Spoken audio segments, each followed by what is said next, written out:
আল্লাহ মানুষকে বিভিন্নভাবে জাহান্নাম থেকে বাঁচাবার চেষ্টা করেছেন, পথ বাতলে দিয়েছেন, তবুও হতভাগা মানুষ জাহান্নামে যাবে। মানুষ ঈমান আনার পূর্বে, তওবা করার পূর্বে পাপ যত বড়ই করুক না কেন, সে যখন তার ভুল বুঝতে পারে এবং সেখান থেকে ফিরে আসে, ইস্তেগফার করে, তওবা করে, তখন আল্লাহ তার যত বড়ই পাপ হোক সেই পাপগুলোকে ক্ষমা করে দেন। তবে ঈমান আনার পরে, তওবা করার পর বারবার পাপ করব আর বারবার ক্ষমা চাইব, সেই মনের নিয়তটা যদি এরকম থাকে যে আমি আল্লাহ তো ক্ষমা করে দেবে বলেছে, সুতরাং আমি পাপও করব, ক্ষমাও চাইব, এইরকম নিয়ত থাকলে কিন্তু আপনার ইস্তেগফার করা হলো না, তওবা করা হলো না। তওবাটা করতে হবে খালিস নিয়তে, বিশুদ্ধতার সাথে। তওবা করার পরে দ্বিতীয়বার সেই অন্যায় আর করব না, এই নিয়তে তওবা করতে হবে। তওবা করার পূর্বে বা ঈমান আনার পূর্বে মানুষ ভুলবশত যত বড়ই পাপ করুক না কেন সেই পাপ আল্লাহ ক্ষমা করে দেন। সেরকমই একটা আয়াত পরিবেশন করেছি। এই আয়াতে আল্লাহ বলছেন, ক্বালা ইয়া ইবাদিয়াল্লাযিনা আসরাফু আলা আনফুসিহিম। আল্লাহ বলছেন, হে নবী আপনি বলে দেন, কুল ইয়া ইবাদিয়াল্লাযিনা আসরাফু আলা আনফুসিহিম, আমার বান্দাদেরকে হে নবী আপনি বলে দেন, বার্তা পৌঁছে দেন, আসরাফু আলা আনফুসিহিম, তারা তাদের নাফসের উপরে যত বড়ই পাপ করুক না কেন। আসরাফু ইসরাফ শব্দ থেকে এসেছে, এর অর্থ হচ্ছে পাপের আধিক্য। মানুষ নিজের উপরে যখন জুলুম করে, অত্যধিক পাপ করে, তো মানুষ এই বড় বড় পাপ যতই করুক না কেন, হে নবী আপনি ওদেরকে বলে দেন, লা তাকনাতু মির রাহমাতিল্লাহ, তারা যেন আল্লাহর রহমত থেকে নিরাশ হয়ে না পড়ে। মানুষের মনে হবে আমি এত বড় পাপ করেছি, আমি এত অন্যায় করেছি, যে আমার এই পাপ, আমার এই অন্যায় কি করে ক্ষমা হবে। এরকম নিরাশ হতে আল্লাহ নিষেধ করছেন, হে নবী আপনি ওদেরকে বলে দেন যারা এরকম বড় বড় পাপ করে ফেলেছে ঈমান আনার পূর্বে, তওবা করার পূর্বে ভুলবশত যারা এরকম অন্যায় করেছে, হে নবী আপনি ওদেরকে বলে দেন, লা তাকনাতু মির রাহমাতিল্লাহ, তারা যেন আল্লাহর রহম থেকে, আল্লাহর দয়া থেকে তারা যেন নিরাশ হয়ে না পড়ে। ইন্নাল্লাহা ইয়াগফিরুয যুনুবা জামিআন, নিশ্চয় আল্লাহ তাদের এই পাপগুলিকে ক্ষমা করবেন। ইন্নাহু হুয়াল গফুরুর রাহিম, নিশ্চয় আল্লাহ অতীব ক্ষমাশীল, আল্লাহ অত্যন্ত দয়াশীল। সুতরাং আল্লাহর উপরে ভরসা রাখতে বলা হয়েছে ঈমান আনার পূর্বে। ঈমান আনার পূর্বে মানুষ যখন জ্ঞান থাকে না, বুঝতে পারে না দিন কাকে বলে, ধর্ম কাকে বলে, পরের জগৎ কাকে বলে, কবর কাকে বলে, আখেরাত কাকে বলে, কিয়ামত কাকে বলে, এই সমস্ত জিনিসের উপরে মানুষের যখন জ্ঞান থাকে না, বিশ্বাস থাকে না, তখন বেপরোয়া হয়ে সে অনেক বড় বড় অন্যায়, অনেক বড় বড় পাপ করে ফেলে। তো সেই পাপ করার পরে মানুষের যখন অনুশোচনা হয়, সে যখন বুঝতে পারে তার ভুলটাকে, ভুল বুঝতে পারার পরে সে যদি খালিস অন্তরে সত্যিকারের নিজেকে সংশোধন করার নিয়তে আল্লাহর কাছে ক্ষমা চায়, তাহলে যত বড়ই পাপ হোক না কেন সেই পাপকে আল্লাহ ক্ষমা করে দেন। একটা উদাহরণ, উহুদের যুদ্ধের সময় নবী মুহাম্মদ সাল্লাল্লাহু আলাইহি সাল্লাম যখন যুদ্ধ করতে গেলেন, সঙ্গে ছিল মাত্র 1000 সৈন্য, বিপরীত পক্ষে কুরাইশদের পক্ষে ছিল 3000 সৈন্য। এই 1000 সৈন্যের মধ্যে আবার 300 সৈন্য ছিল আব্দুল্লাহ ইবনু উবাই ইবনু সলুল এর নেতৃত্বে। তার নেতৃত্বাধীন ওই আব্দুল্লাহ ইবনু উবাই ছিল একজন মানে ফাসেক মুনাফিকদের একজন সর্দার। তার উদ্দেশ্যই ছিল, নিয়তি ছিল আমি যুদ্ধ করব না, নবীকে মাঝ রাস্তায় ভাসিয়ে দেবো, এটাই তার নিয়ত ছিল, উদ্দেশ্য ছিল। যাই হোক, লম্বা ঘটনা। প্রথম আল্লাহর নবী ঘোষণা দিলেন, এই যুদ্ধ আমরা অন্তর্বর্তী অবস্থান থেকে করব, আমরা বাইরে গিয়ে ময়দানে যুদ্ধ করব না। তারপরে সাহাবারা অনেকেরই এটা মনপুত হয় নাই, তারা অনেকেই বলল যে এই যুদ্ধ যদি আমরা সরাসরি না করি তাহলে কাফেররা ভাববে এদের এই সেনাবাহিনী দেখে আমরা ভয় পেয়েছি, ভীত হয়েছি, সুতরাং আমরা ময়দানে গিয়ে যুদ্ধ করতে চাই। বেশ কিছু সাহাবা যখন এইরকম মনোভাব পোষণ করলেন আল্লাহর নবীর সামনে, হে রসুল আমাদেরকে ভয় কিসের, আমরা মরে গেলে তো আমরা তো জান্নাতি, আমরা তো জীবনের কোনো আশা করি না, জীবনের কোনো মায়া করি না, আমাদের কাছে জীবনের কোনো মায়া, জীবনের কোনো ভয় আমাদের কাছে নেই, সুতরাং আপনি অনুমতি দেন আমরা যাতে যুদ্ধটা বাইরে গিয়ে করতে পারি। আল্লাহ নবীর অনিচ্ছা সত্ত্বেও রাজি হলেন। যখন অন্তর্বর্তীকালীন যুদ্ধ হওয়ার কথা ছিল তখন আব্দুল্লাহ ইবনে উবাই সেখানে সহমত পোষণ করেছিলেন। তার নিয়ত ছিল, উদ্দেশ্য ছিল এটা যে এরা বুঝতে পারবে না যে আমি এদের সাথে নাই, অথচ আমি ভিতরেই থাকতে পাবো, যুদ্ধের ময়দানেও যেতে হবে না। কিন্তু যখন কথা ঘুরে গেল, যুদ্ধের ময়দানে যেতে হলো, সঙ্গে করে লোক নিয়ে গেল বটে, কিন্তু যুদ্ধ শুরু হবার আগেই সে 300 লোককে নিয়ে ফিরে চলে এলো। কি দরকার খামোখায় জীবন দিতে যাব? তাহলে নবীর সঙ্গে সেনাবাহিনী ছিল মাত্র 1000, তার মধ্যে কেটে গেল 300, থাকলো 700। আরও কিছু লোক ওকে দেখে টাল বাহানা শুরু করেছিল। যাই হোক, ওই 700 লোক নিয়ে নবী 3000 সেনাবাহিনীর বিরুদ্ধে যুদ্ধ করলেন। সেনাবাহিনীকে 3টি ভাগে বিভক্ত করার পর যুদ্ধ যখন শুরু হলো, নবী সাল্লাল্লাহু আলাইহি সাল্লাম 50 জন সেনাবাহিনীকে পাহাড়ের একটা সুড়ঙ্গ পথের দায়িত্ব দিলেন যে তোমরা এই সুড়ঙ্গের দরজা থেকে কোনোভাবেই সরবে না। যদি আমরা জয়ী হই তবুও সরবে না, যদি আমরা পরাজিত হই তবুও তোমরা সরবে না। যতক্ষণ না পর্যন্ত আমি তোমাদেরকে না ডাকছি ততক্ষণ পর্যন্ত তোমরা এখান থেকে এই রাস্তা ছাড়বে না। সেনাবাহিনীকে এমনভাবে প্রস্তুত করানো হলো, সাজানো হলো, পিছনে পাহাড়, ডান দিকে গার্ড, তাহলে 2 দিক আড়াল হয়ে গেল। সামনে শত্রুপক্ষ পিছন থেকে যাতে আক্রমণ করতে না পারে সেই বলে সুড়ঙ্গ পথের দরজার সামনে 50 জন তীরন্দাজ বাহিনীকে আল্লাহ রসুল নিয়োজিত করলেন। বীর বিক্রমে যুদ্ধ হতে লাগলো। কাফেরদের বড় বড় সর্দার যারা বীর পালোয়ান ছিল তাদেরকে একটা পর একটা তারা কতল করতে লাগলো, হত্যা করতে লাগলো। ওদের বাহিনী পর্যদস্ত হতে শুরু করলো। কিন্তু এই যাদেরকে নিষেধ করা হয়েছিল তোমরা এই সুড়ঙ্গ পথ ছাড়বে না, তারা ভেবে নিল যে আমাদের যুদ্ধে জয় হয়ে গেছে। আল্লাহর নবী না ডাকা পর্যন্ত যেতে নিষেধ করেছিল সেটা তারা ভুলে গেল। মাত্র কয়েকজন থাকলো যারা, যিনি ওই দলের নেতৃত্বে ছিলেন, নেতা ছিলেন, তিনি নিষেধ করা সত্ত্বেও তার অন্যান্য সাথীরা, সঙ্গীরা যখন শুনলো না, তারা গনিমতের মাল কুড়ানোর জন্য ব্যস্ত হয়ে পড়ল। তখন পিছন দিক থেকে শত্রু বাহিনী এসে তাদেরকে আবার নতুন করে বিপদের মুখে ফেলে দিল। যাই হোক, লম্বা কাহিনী। এই যুদ্ধের মধ্যে সব থেকে বীর বিক্রমে যারা যুদ্ধ করেছিলেন তাদের মধ্যে একজন ছিলেন আল্লাহর নবীর চাচা হামজা রাদিয়াল্লাহু তাআলা আনহু। বিপরীত পক্ষে যারা ছিল, এই বিপরীত পক্ষের লোকদের মধ্যে আবু জাহেল এবং আবু সুফিয়ান ছিল কুরাইশদের নেতৃত্বাধীন ব্যক্তি, ওরা ছিল নেতা। এই আবু সুফিয়ানের স্ত্রীর নাম হলো হিন্দা। এই হিন্দা বদরের যুদ্ধে ওদের পরাজয় হয়েছে, এর আগে মর্মন্তুদভাবে পরাজয় হয়েছে, সেই পরাজয়ের গ্লানি সে যেন ভুলতে পারছে না। হামজা রাদিয়াল্লাহু তাআলা আনহুর বিক্রমের কাছে এরা মাথা নত করতে চাইছে না। সেই হিন্দা তার একজন কৃতদাস গুলাম ওয়াইসি তার নাম, তাকে বলল, ওয়াইসি তুমি কি মুক্ত হতে চাও? তখন সে বলছে যে গোলাম অবস্থা থেকে, কৃতদাস অবস্থা থেকে কে না চাই মুক্ত হতে। ওয়াইসিকে বলল হিন্দা যে ঠিক আছে, তোমাকে কোনো টাকা পয়সা লাগবে না, তোমাকে আমি মুক্ত করে দেবো, আজাদ করে দেবো, কিন্তু একটি শর্ত, সেটা হচ্ছে নবীর চাচা হামজা রাদিয়াল্লাহু তাআলা আনহুর কলিজাটাকে আমার কাছে হাতে এনে দিতে হবে। যদি তুমি এটা করতে পারো তাহলে তোমাকে কোনো টাকা পয়সা লাগবে না, তোমাকে আমি আজাদ করে দেবো, মুক্ত করে দেবো। শুধু এই কৃতদাস থেকে মুক্ত হওয়ার আশায়, আজাদ হওয়ার আশায় ওই ওয়াইসি করলো কি, গাছের আড়ালে ওত পেতে বসে থাকলো, কখন আমি সুযোগ পাবো। হামজা রাদিয়াল্লাহু তাআলা আনহু যখন বীর বিক্রমে যুদ্ধ করছিলেন তখন পিছন থেকে গাছের আড়ালে লুকিয়ে থেকে ওয়াইসি পিছন থেকে হত্যা করেছিল হামজা রাদিয়াল্লাহু তাআলা আনহুকে। তারপর যখন তার মৃত দেহটা, নিথর দেহ যখন মাটিতে পড়ে গেল, সেই মৃত দেহের বুকের উপরে বসে তার বুকটাকে ফেরে কলজেটাকে বের করে নিয়ে এসে হিন্দার হাতে ধরিয়ে দিয়েছিল। হিন্দা এই হামজা রাদিয়াল্লাহু তাআলা আনহুর কলিজাটাকে পেয়ে চিবিয়ে চিবিয়ে খেয়েছিল কাঁচা কলজা, তাতেও তার স্বাদ মেটে নাই। কলিজাটাকে পিস পিস করে টুকরো টুকরো করে কেটে মালা গেঁথে গলায় পরে সে উদ্দাম নৃত্য করেছিল, নেচেছিল। যে হিন্দা, এ কত বড় মাপের অপরাধী চিন্তা করতে পারেন।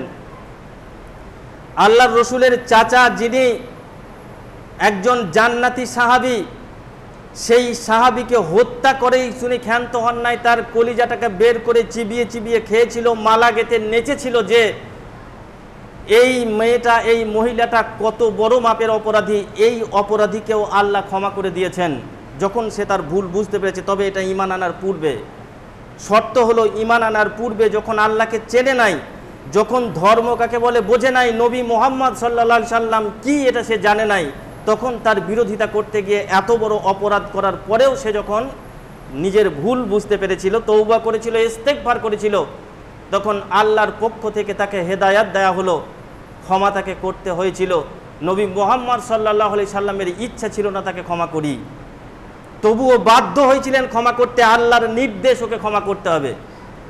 আল্লাহর নবী তাকে ক্ষমা করেছিলেন বটে, কিন্তু তাকে সামনে আসতে নিষেধ করেছিলেন যে তুমি যেন আমার সামনে কোনো সময় আসবে না, তোমাকে দেখলে পরে আমার চাচার দৃশ্যটা মনে পড়ে যায়।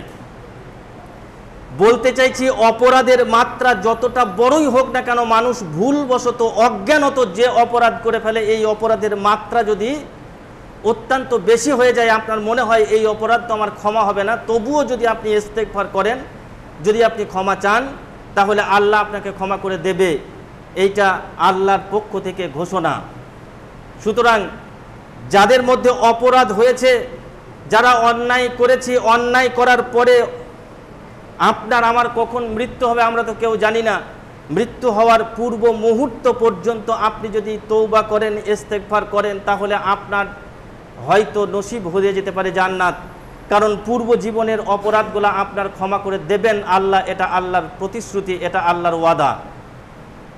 কিন্তু যদি সেই তওবাটা, সেই ইস্তেগফারটা মানুষ খালিস নিয়তে অন্তর থেকে না করে, মনের মনে যদি ভয় এরকম না থাকে, আর সে যদি ভাবে যে ক্ষমা যখন হবে, তওবা করলে যখন মাফ হয়ে যাবে, তখন আমি অপরাধ যেমন করছি তেমনি করে যাবো, আর মসজিদে এসে সুবহানাল্লাহ সুবহানাল্লাহ করবো, আল্লাহ ক্ষমা করে দিও বলো, এটা কিন্তু আপনার ভণ্ডামি হবে, ধৃষ্টতা হবে। মনে রাখবেন যে আপনার মধ্যে ইমানের একটা জ্যোতি আছে, ইমানের একটা নূর আছে, আলো আছে। এই ইমানের নূর, আলো, জ্যোতি যখন আপনার অন্তরে প্রবেশ করে যাবে, তখন অপরাধ এলেই আপনাকে বাধা দেবে যে না, এটা অপরাধ, আমি তওবা করেছি, ইস্তেগফার করেছি, ক্ষমা চেয়েছি আল্লাহর কাছে, আল্লাহ এ পাপ আর জীবনে কোনোদিন করব না। সুতরাং সেই পাপের সামনাসামনি এলেই আপনার অন্তর আপনাকে বাধা দেবে, এইভাবে আপনাকে ক্ষমা চাইতে হবে। যে হাদিস পরিবেশন করেছি, হাদিসের মধ্যে আনাস রাদিয়াল্লাহু তাআলা আনহু থেকে বর্ণিত, তিনি বলছেন, কল আল্লাহু তাআলা, আল্লাহ তাআলা বলেন, হাদিসে কুদসি। হাদিসগুলা নবী সাল্লাল্লাহু আলাইহি সাল্লামের জবানিতে বর্ণিত হয়েছে। অন্য হাদিস যেগুলো আছে সেগুলা সাহাবারা বলেন কলা রাসূলুল্লাহ সাল্লাল্লাহু আলাইহি সাল্লাম, মানে আল্লাহর রসুল বলেছেন, আমরা শুনেছি। আর এখানে বলছেন কল আল্লাহু তাআলা, আল্লাহ বলেছেন। কোরআন যেমন আল্লাহর বাণী, হাদিসে কুদসিগুলা সরাসরি আল্লাহর বাণী। এখানে বলছেন কল আল্লাহু তাআলা, ইয়া আবনা আদম ইন্নাকা মা দাআউতানি ওয়া রাজাউতানি গফারতু লাকা, হে বানি আদমের সন্তান, তোমরা যদি আমার কাছে যতক্ষণ পর্যন্ত মা দাআউতানি ওয়া রাজাউতানি, আমার কাছে ক্ষমা চাইবে, ইস্তেগফার করবে, মা রাজাউতানি, এই আশা নিয়ে, প্রত্যাশা নিয়ে যে আমাকে আল্লাহ ক্ষমা করবে, তখন আল্লাহ বলছেন গাফারতু লি রব্বি, আল্লাহ বলছেন আমি তাকে ক্ষমা করে দিই, আমি তাকে মাফ করে দিই।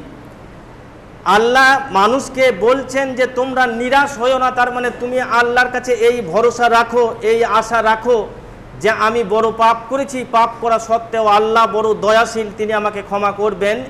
এই আশা নিয়ে মানুষ যতক্ষণ পর্যন্ত দোয়া করে, আল্লাহ ততক্ষণ পর্যন্ত তার দোয়াকে কবুল করেন, তাকে মাফ করে দেন। এটা বলার পর বলছেন আলা মা কানা ফিকা ওয়ালা ওয়ালি, তোমার অবস্থান যাই হোক না কেন আল্লাহ তাতে কিছু পরোয়া করেন না।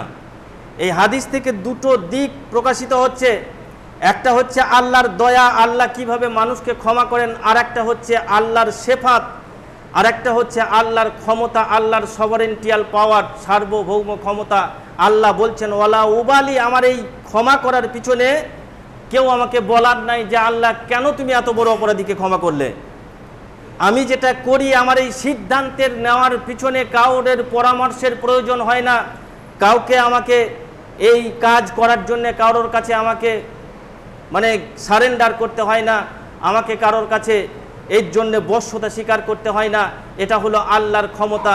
পৃথিবীর কোনো মানুষ সেই বলে যদি এই ক্ষমতাটা নিতে নিজের আছে মনে করে, সেটা শিরকের পাপ হবে। এই হাদিসের শেষের দিকে আছে, আল্লাহ বলেছেন তোমার পাপ যত বড়ই হোক না কেন, কিন্তু শিরকের পাপ ব্যতীত অন্য পাপকে আমি আল্লাহ ক্ষমা করে দিই। মৃত্যুর আগে পর্যন্ত যদি কোনো মানুষ শিরকের অপরাধ করে থাকে, সে যদি তওবা করে না থাকে, তার ঠিকানা হবে জাহান্নাম। শিরকের পাপ ব্যতীত অন্য পাপ যদি মানুষ তওবা করে ক্ষমা চাইলে পারে আল্লাহ সেগুলোকে ক্ষমা করে দেন। শিরক একটা মারাত্মক অপরাধ। এই শিরকের মধ্যে একটা শিরকের নাম হচ্ছে এটাই, যদি কোনো মানুষ মনে করে আই ডোন্ট কেয়ার, যেটা আমরা বলে থাকি কথায় কথায়।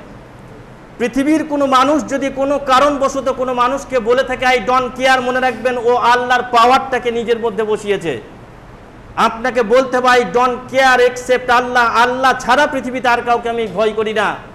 যদি আপনি এই এক্সেপ্ট আল্লাহটা বাদ দিয়ে ডোন্ট কেয়ার বলেছেন, তাহলে মনে রাখবেন যে আপনি আল্লাহর জাতের সঙ্গে শিরিক করেছেন। এই কথাটা বলার কারণে আপনার শিরিক হয়েছে। পৃথিবীতে যত রাজা বাদশাহ এসেছে, পৃথিবীতে যত শাসক এসেছে, এই শাসকরা অনেকে যখন ক্ষমতার আসনে বসে, সিংহাসনে বসে, সে মনে করে আমি সব সার্বভৌম ক্ষমতা পেয়ে গেছি, আমার হাতে সভরেন্টাল পাওয়ার আছে, আমি যা ইচ্ছা তাই করতে পারি, অপরাধীকে আমি শাস্তি দিতে পারি, নাও দিতে পারি, আমি ছেড়ে দিতে পারি, আবার বড় অপরাধীকে আমি ছেড়ে দিতে পারি, ছোট অপরাধীকে মারাত্মক শাস্তি দিতে পারি, বিনা কারণে মানুষকে জেলের মধ্যে বন্দি করে রেখে দিতে পারি, এটা মনে করে সে। কিন্তু আল্লাহ রসুল অন্য হাদিসের মধ্যে বলেছেন আলা কুল্লুকুম রাইন ওয়া কুল্লুকুম মাসউলুন আন রাইতিহি ফাল ইমামুল্লাযী আলান নাসি রাইন। হে পৃথিবীর মানুষ, তোমরা মনে রেখো আলা কুল্লুকুম রাইন, তোমরা সবাই একজন করে দায়িত্ব নিয়ে এই পৃথিবীতে এসেছো, তোমরা সবাই একজন করে রাখাল, তোমাকে শুধুমাত্র দায়িত্ব দেওয়া হয়েছে, তোমার মুনিব কিন্তু আলাদা আছে। আলা কুল্লুকুম রাইন ওয়া কুল্লুকুম মাসউলুন আন রাইতিহি, এবং তোমার এই দায়িত্ব সম্পর্কে কিয়ামতের ময়দানে তোমাকে আল্লাহর কাছে পূর্ণ মাত্রায় হিসাব দিতে হবে। যদি তোমাকে আল্লাহ আপামর জনসাধারণের নেতা করেন, তোমার এই নেতৃত্ব সম্পর্কে কিয়ামতের ময়দানে তোমাকে জবাবদিহি করতে হবে।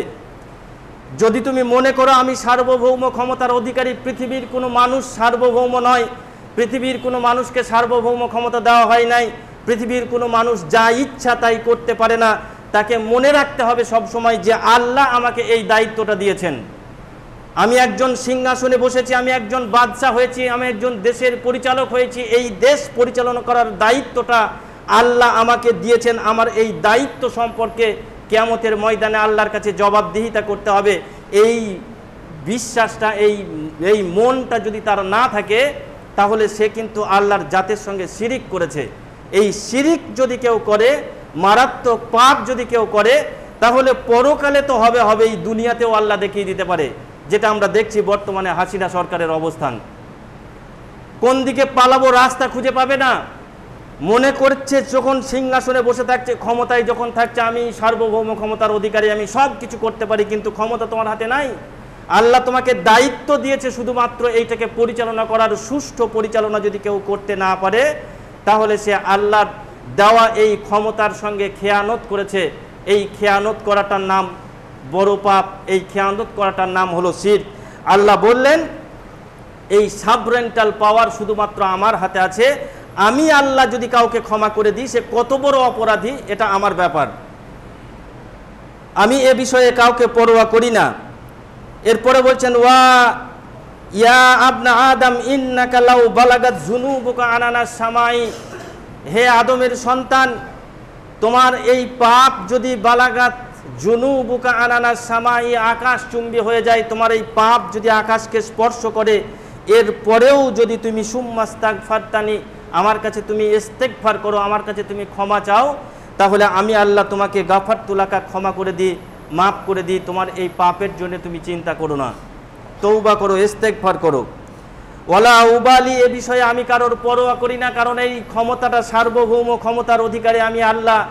আমি আল্লাহ যদি তোমাকে ক্ষমা করি, পৃথিবীর কোনো মানুষ বা অন্য কারোর ক্ষমতা নাই, এখতিয়ার নাই আমাকে বলি আল্লাহ তুমি কেন এত বড় অপরাধীকে ক্ষমা করে দিলে। এরপরে বলছেন ইয়া আবনা আদম ইন্নাকা লাউ লাক্কিতানি বিতুরাবিল আরজি, হে আদম, তুমি যদি পৃথিবী সম পাপ নিয়ে উপস্থিত হও আমার কাছে, লাক্কিতানি বিতুরাবিল আরজি, আরজ মানে হচ্ছে জমিন, এই পৃথিবীর জমিন সমান পৃথিবী সম অপরাধ নিয়ে যদি তুমি আমার কাছে উপস্থিত হও, খতায়া সুম্মা লাক্কিতানি, অতঃপর এই বিরাট পাপের বোঝা নিয়েও তুমি আমার কাছে ক্ষমা চাও, তাহলে আমি আল্লাহ তোমাকে ক্ষমা করি। লা তুশরিকু বিশাইয়া, তবে শিরকের অপরাধ ব্যতীত। তুমি যেন নিজেকে কোনো সময় আল্লাহর আসনে বসাতে চেও না, তার মানে তুমি যেন আল্লাহর যে ক্ষমতা, ওই ক্ষমতাটা আমার আছে মনে করো না। তোমার মৃত্যুর শেষ দিন পর্যন্ত, তুমি আগের দিন পর্যন্ত তুমি তওবা করো, তুমি শিরক থেকে ফিরে এসো। তোমার মৃত্যুর পরে যদি তোমার ওয়ারিসরা তোমার কাফনের সাথে এখনো অনেক মুসলমানের জানাজার পরে বা জানাজার আগে তার কাফনের সঙ্গে একটা বাবার পত্র লিখে ভরে দেওয়া হয়, এই পত্র নাকি ওকে পার করে দেবে। এই যে আপনি শিরকের সঙ্গে জড়িয়ে পৃথিবী থেকে বিদায় নিলেন, আপনারা রেহাই নাই। আল্লাহ এত ক্ষমাশীল হওয়া সত্ত্বেও আল্লাহ আপনাকে আর ক্ষমা করবেন না। মৃত্যুর সময় আপনার ওসিয়ত করে যাওয়া উচিত যে আমি যখন মারা যাব, আমি যখন ইন্তেকাল করব, তখন নবী মুহাম্মদ সাল্লাল্লাহু আলাইহি সাল্লামের যে রীতি, সেই নির্দেশ অনুসারে আমাকে দাফন করবে। আমার মৃত্যুর পরে আমাকে কেন্দ্র করে এই রকম করে মহাভোজের আয়োজন করবে না। আমার টাকা আছে, পয়সা আছে, তো কি আছে, এই টাকা পয়সাটা অন্য জায়গায় খরচ করবে। মৃত্যুর পরে মানুষকে মিষ্টি খাওয়ানো, মিষ্টির পরে মানুষকে ফল খাওয়ানো। গত কয়েকদিন আগে বলছিল একজন লোক যে আমাদের ওখানে কোনো মানুষ যদি মারা যায় তাহলে তাকে ব্যাপক ফলে একদম 6 লাভ করে দেওয়া হয়েছে। কারণ ওই মানুষটা মৃত্যুবরণ করার পরে তার আত্মীয় স্বজনরা, তার আহাল পরিবাররা যদি মানুষকে ফল না খাওয়ায়, ওরা নাকি জীবনে কোনোদিন ফল খেতে পাবে না। কোথায় পেলে? বলছে আমাদের বাবা বলেছে, আমাদের পীর বাবা বলেছে। আল্লাহ কি বলেছে এটা দেখা দরকার নাই। আমাদের পীর বাবা যেহেতু বলেছে যে আমার মৃত্যুর পরে মানুষকে মিষ্টি না খাওয়ালে আমি আর মিষ্টি খেতে পাবো না, সুতরাং মিষ্টি খাওয়াতে হবে। ফল না খাওয়ালে আমি আর ফল খেতে পাবো না, সুতরাং ফল খাওয়াতে হবে। এগুলা আপনার জীবদ্দশায় বাধা দেওয়া, জীবদ্দশায় এগুলাকে নিষেধ করে যাওয়া উচিত। যদি আপনি নিষেধ করে না যান আর আপনার আহাল যদি আপনার কাফনের সাথে ওই পত্রটা ভরে দেয়, বিশ্বাস করুন আল্লাহ ওই পত্রটার কারণে আপনাকেও ছাড়বেন না, আপনার বাবাকেও ছাড়বেন না। কার কত ক্ষমতা আছে দেখবো আজকে। কোন সাহসিকতায় তুমি এই পত্রটা জানাজার ভিতরে ভরেছিলে, কোন সাহসিকতায় তুমি এই পত্রটা লিখে দিয়েছিলে, সেটা তোমাদের দুজনকেই দেখে ছাড়বো। আল্লাহ বলছেন মানুষ যত বড়ই পাপ করুক না কেন, সে পাপের আমি পরোয়া করি না। সে মানুষ যদি ইস্তেগফার করে ক্ষমা চায়, আমি তাকে ক্ষমা করে দিই। লা তুশরিকু বি শাইয়্যা, শুধুমাত্র শিরকের পাপ নিয়ে তুমি আমার কাছে এসো না। শিরকের পাপ হলো এত বড় পাপ। অন্য একটা হাদিসের মধ্যে এসেছে, নবী সাল্লাল্লাহু আলাইহি সাল্লামের মুক্ত করা গোলাম বিলাল ইবনু ইয়াসার ইবনু ইয়াজিদ জায়েদ বলেন, আমি আমার বাবা দাদার সূত্রে বর্ণনা করেছেন হাদিসটা। আমার দাদা জায়েদ বলেছেন, রাসূলুল্লাহ সাল্লাল্লাহু আলাইহি সাল্লাম বলেছেন, যে ব্যক্তি বলল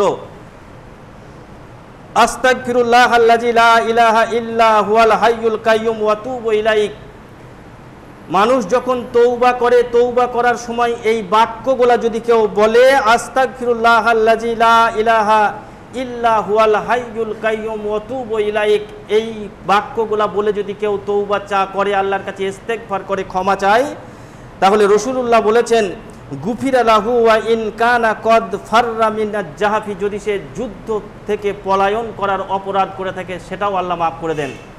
যুদ্ধের ময়দান থেকে পালিয়ে যাওয়া মারাত্মক অপরাধ, বড় গুনাহ, কাবিরা গুনাহ। এক্ষুনি যেটা আপনাকে বলছিলাম, যুদ্ধের ময়দান থেকে আব্দুল্লাহ ইবনু উবাই ইবনু সলুল যখন তার সৈন্য সামন্তদেরকে নিয়ে পালিয়ে এলো, এই পালিয়ে আসাটা মুনাফিকের কাজ। আব্দুল্লাহ ইবনু উবাই সম্পর্কে, মুনাফিক সম্পর্কে, কাফির সম্পর্কে আয়াত অবতীর্ণ হয়ে গেছে। পৃথিবীতে যত অত্যাচারী যারা ছিল, পৃথিবীতে যারা পাপের মাত্রা ছাড়িয়ে গেছিল, এই পাপী মানুষদের কিছু কিছু মানুষের জন্য আয়াত অবতীর্ণ হয়েছে। তার মধ্যে ফেরাউন একজন, হারুন একজন, কারুন একজন, উবাই ইবনু সালুল একজন। ওরই জন্য সূরা তাওবায় আয়াত নির্দেশ হয়েছে। আল্লাহ বলেছেন যে হে নবী, তুমি ওদের জানাজা পর্যন্ত পড়বে না।